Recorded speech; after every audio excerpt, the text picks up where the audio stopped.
पढ्नेछौँ। म बाहेक अरू कुनै देवता देवीहरू नमान्नु, आफ्ना निम्ति खोपेर कुनै किसिमको मूर्ति नबनाउनु, माथि आकाशमा तल पृथ्वीमा वा तल पानीमा भएको कुनै पनि कुराको आकारको प्रतिमूर्ति नबनाउनु,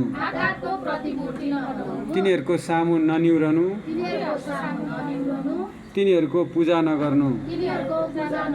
परमप्रभु आफ्ना परमेश्वरको नाउँ व्यर्थमा नलिनु, किनकि उहाँको नाउँ व्यर्थमा लिनेलाई परमप्रभुले निरपराध ठहराउनु छैन। सब्बात दिन विश्राम दिन पवित्र मान्नुपर्छ भनी याद राख्नु। आफ्ना बाबु र आमालाई आदर गर्नु, हत्या नगर्नु, व्यभिचार नगर्नु, चोरी नगर्नु, आफ्नो छिमेकीको विरुद्धमा